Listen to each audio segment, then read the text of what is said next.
So the title for this text was at first self-translating. The working title has been selfies, and I don't like any of them. So if you have a better title for it after I finish reading, please let me know. I also want to ask your indulgence for any mistakes I might make while reading this text. My written English and my pronunciation are always a disappointment to me, especially the pronunciation of the word siphon of pores, I think, which I will be saying a couple of times here, but I promise I'll do my best. 1. Last year, I translated a beautiful book by Amina Cain called A Horse at Night.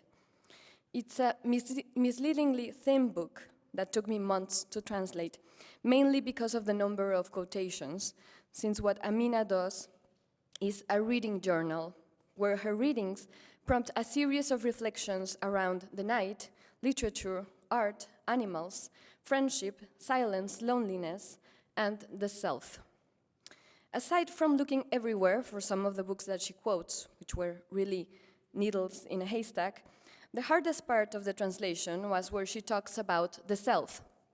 Here's a fragment of that fragment, just to give you an idea. I quote, "Is the self what we've lived through, what we've felt and thought, what we've done? Is it what we've gone toward or what we haven't gone toward but have instead intensely imagined?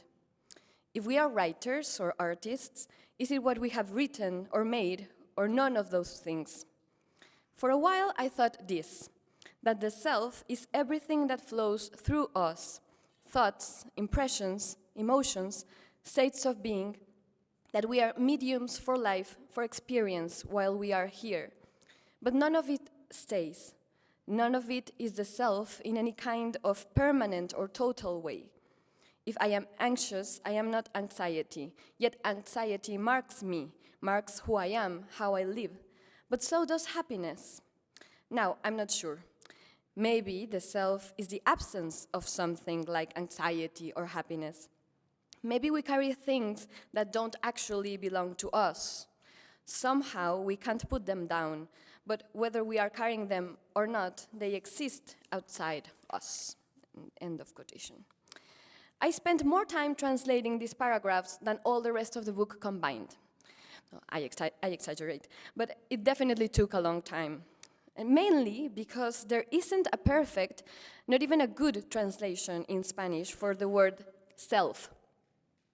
In Spanish, we have yo, which would be the equivalent to I, although so many literary texts in English play with the homophony between the pronoun and the organ of sight, and that is impossible to capture in Spanish. As is the fact that the I is capitalized, which seems absolutely bizarre to a Spanish-speaking person. I mean, how do you translate the conceit of that I? Or the subversive gesture, for example, of E.E. Cummings when he writes it in a lower case? Anyway, we have a good enough translation for the I, but the I is not the self. If we take the yo, the I, to be the subjective perspective of someone, and the self something that encompasses but surpasses it, then the yo is often no use for that translation. We also have in Spanish the word ser, which is closer in English to being, but the ser/being is also not the self. It's something more abstract, I think, and to my understanding, more material than the self. Finally, in Spanish, we have expressions such as yo misma that are used in the same emphatic way as with reflexive pronouns like myself. But yo misma literally means I the same, whereas myself includes a possessive. It makes the self to be an object, something that can be owned, gambled, or lost. The self is portrayed by the English language as an essence of some kind, something that in my mind is similar to a spirit or a soul without being as immaterial.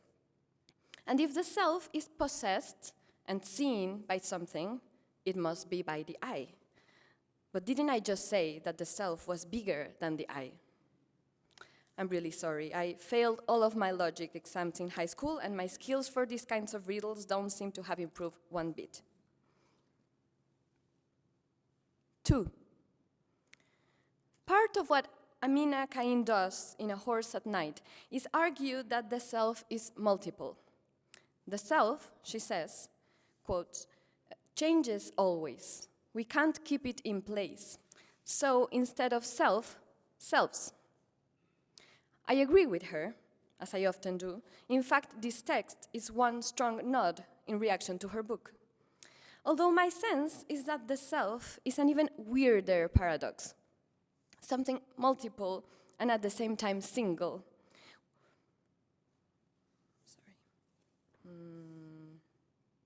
Yes, with continuity, but in perpetual change, closed and at the same time open. Let me start with bodies.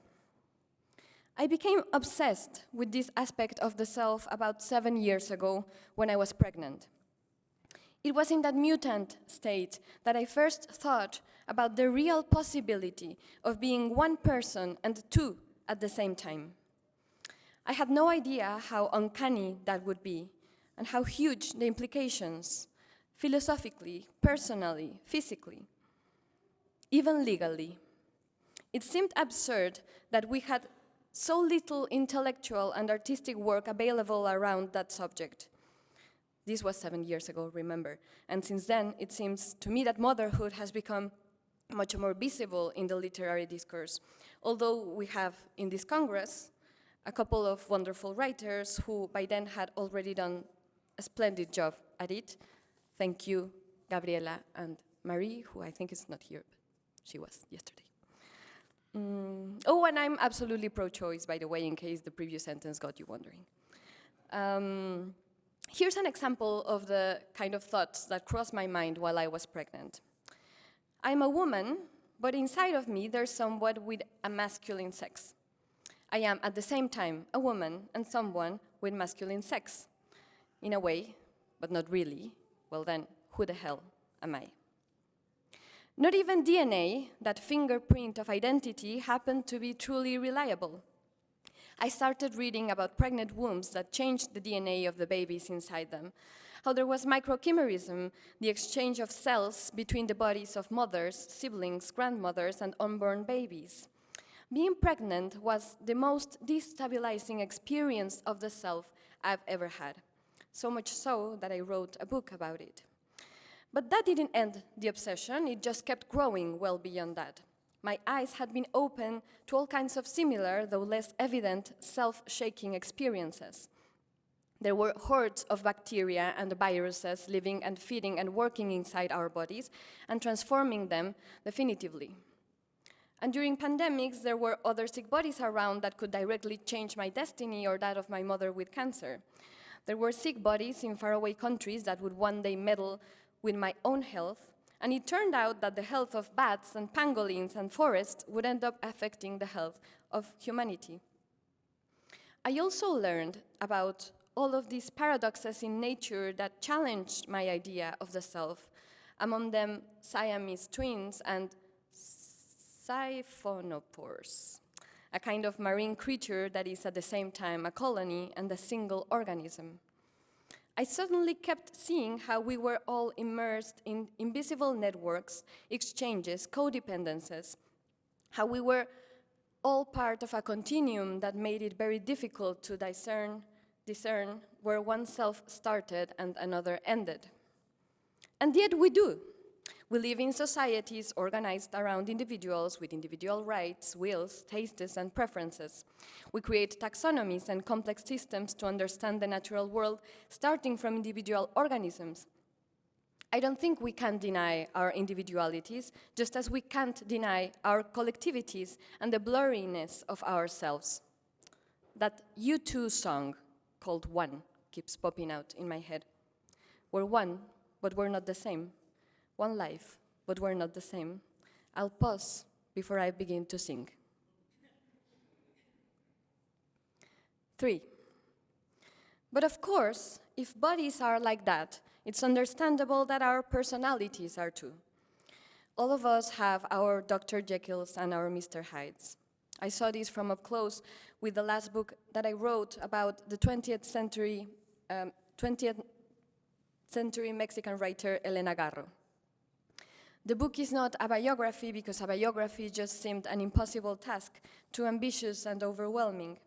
An entire life can't be contained in a limited number of pages, so I instead strived just for a portrait, a series of portraits, if you will, that gave at least an idea of Elena Garro's self. It sounded simple enough, but I soon saw that it was going to be a problem to keep her still while she was sitting for the portrait. She kept moving, growing, and changing her mood, her looks, and her disposition. Which Elena was I supposed to portray? The activist, the attempted suicide, the writer, the exile, the dancer? Should I stick to the ways in which she saw herself, or the ways in which others saw her? Was I supposed to rely on what her books told about herself, or on what her life told about her books? Was I to stick to the way in which we see her so many decades later, after her death, or to the way in which she was perceived by the society of her time? Was herself contained in one or all of the masks she constantly put on for others, or in what was behind all those masks, which very well could have been the void? Was she maybe her true self only when she was with her cats? If I had to choose between these Elenas, I'll definitely choose the one she was with her cats. Or was herself the sum of all those previous selves at the same time? Or a succession of selves that kept on changing nonstop? Or maybe she was just that filter that Amina Cain talked about, a sort of container through which different emotions, ideas, behaviors flowed. Elena Garro saw this, of course. She created different personas in her books which answered to different aspects of herself. The mischievous child, the wronged wife, the brave fighter, the frightened exile. She was Lely for one, and Elena for another, and Helen for the next.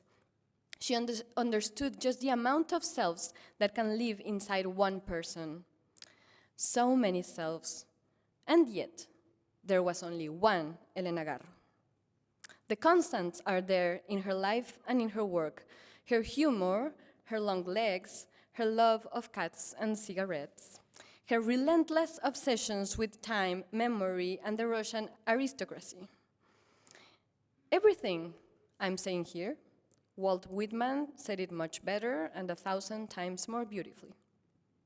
It might be silly to recite Song of Myself to a North American audience who knows it much better than I, but I never get to recite Whitman to a captive audience, so I'll do it anyway. Yes, that fragment you've all heard 1,000 times that says, "Do I contradict myself?" Very well then, I contradict myself. I am large. I contain multitudes.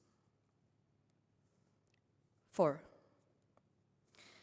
So we have our singular bodies, which are at the same time multiple, and our plural personalities that also happen to be singular.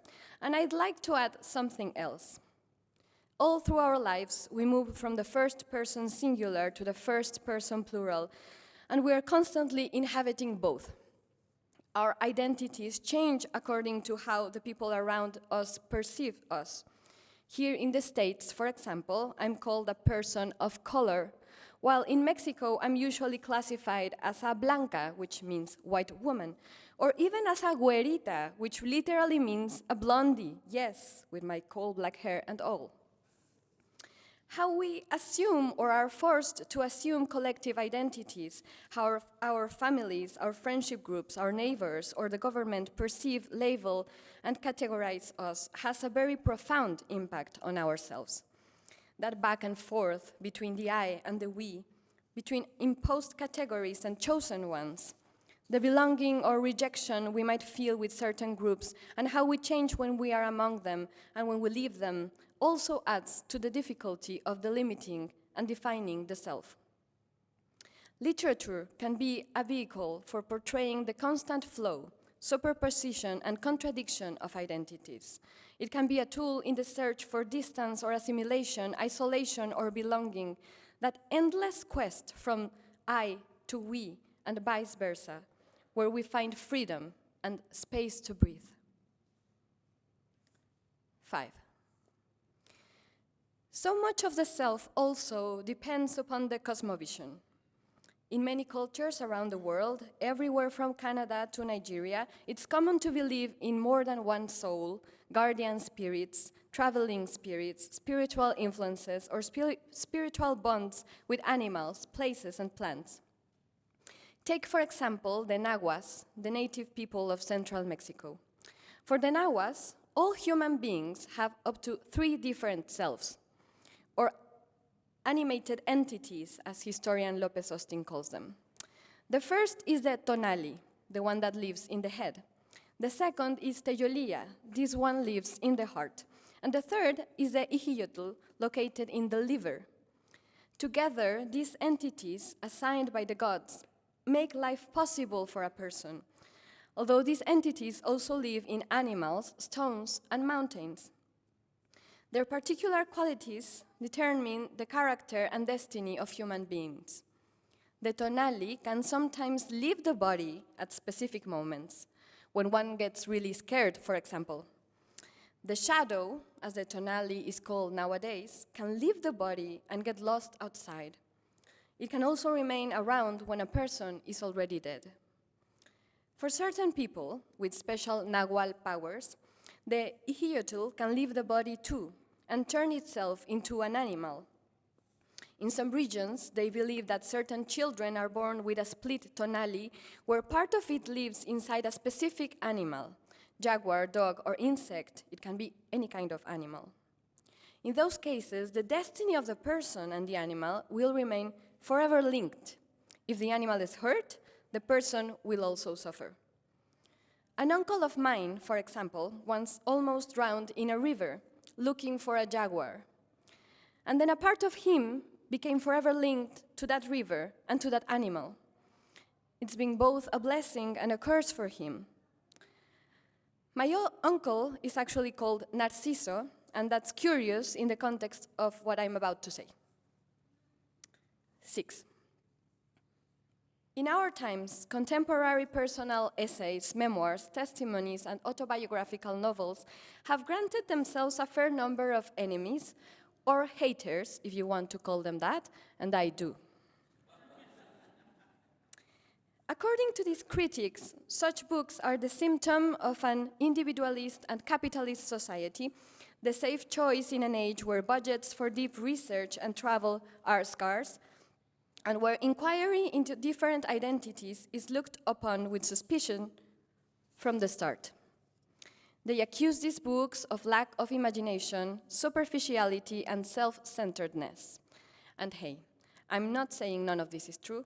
Sure, individualism, capitalism, lack of imagination, and superficiality are inevitably present in some or many contemporary books. But I believe that the pronouns are not to blame.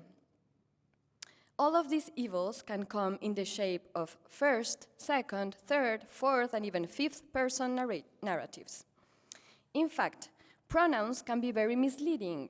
There are numerous examples of autobiographical books written in the third person and sometimes even in the shape of science fiction, and there are numerous first-person narrations where the writer doesn't share a single biographical trait with the narrator.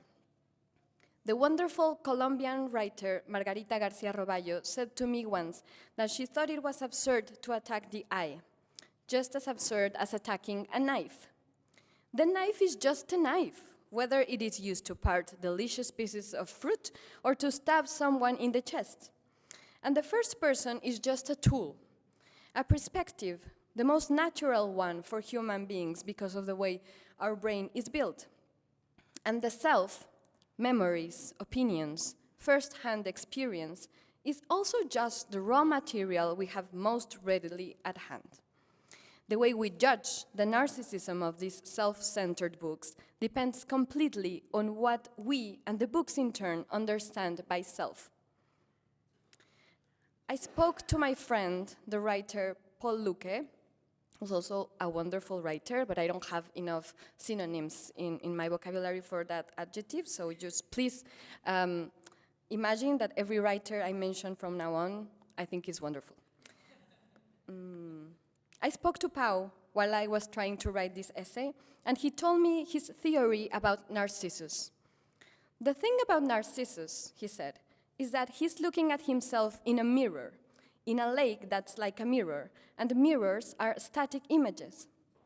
He drowns asphyxiated by that static vision of himself, by that paralysis.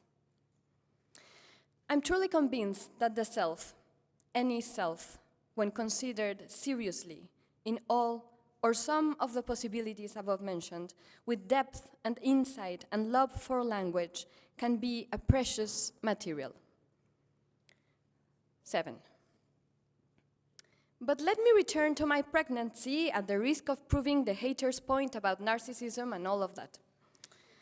As I said earlier, for me, being pregnant was the most disturbing experience, and I didn't have many pregnant people around me, so it was also a very lonely experience. Until I turned to art and books.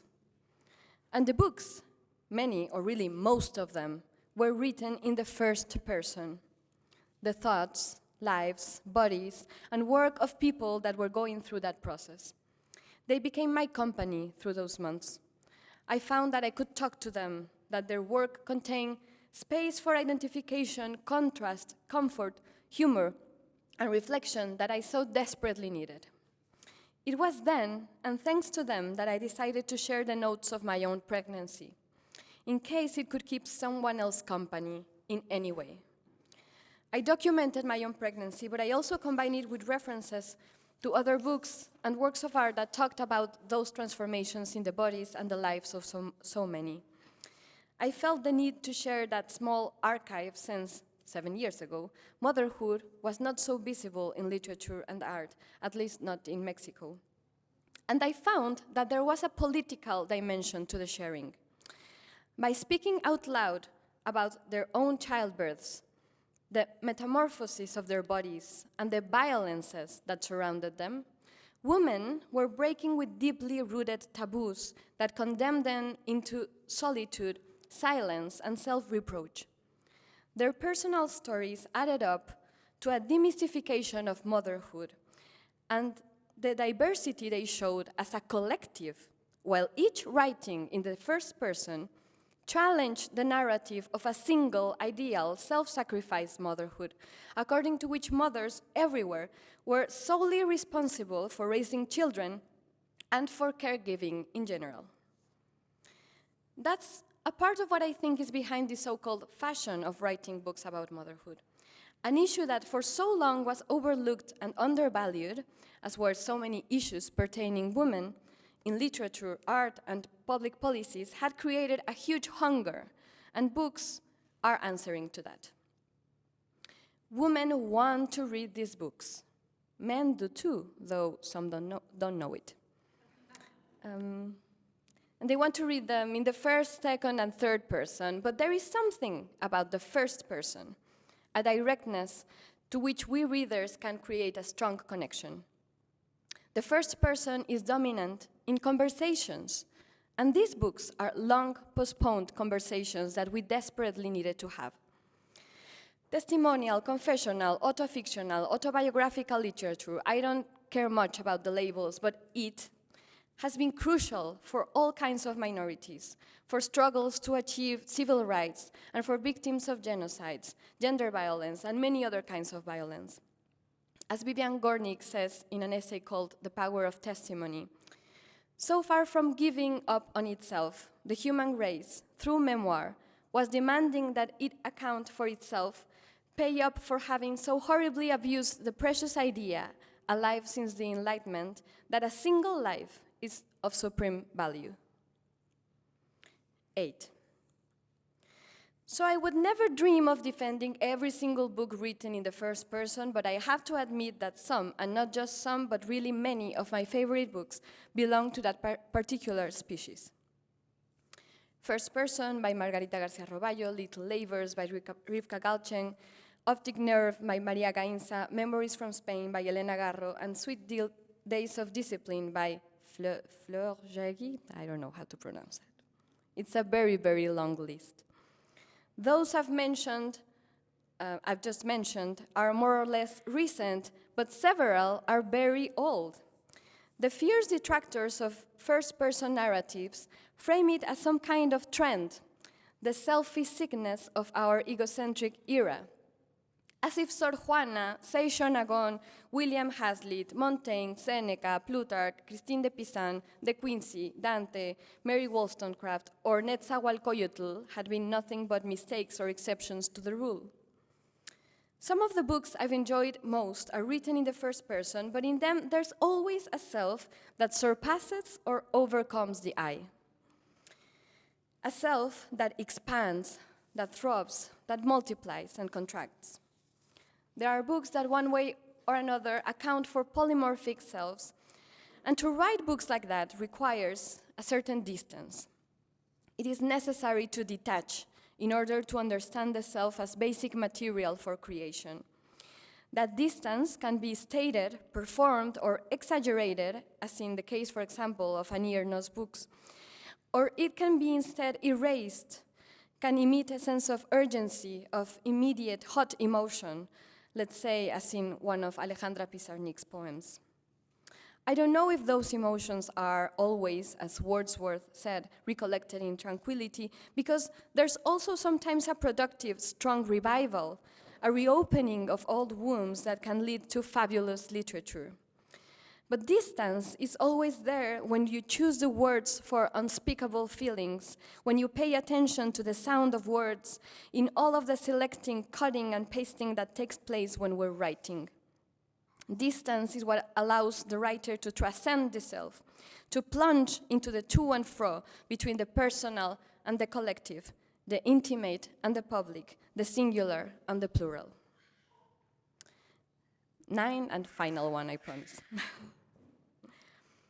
And when the right reader meets the right book at the right time, then the self, maybe one of them, can briefly inhabit another.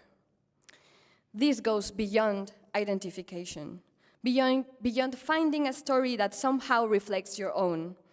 This is about being able to turn yourself into an alternative self, to become another for that reading time, to see and feel and experience the life and the mind of that other one.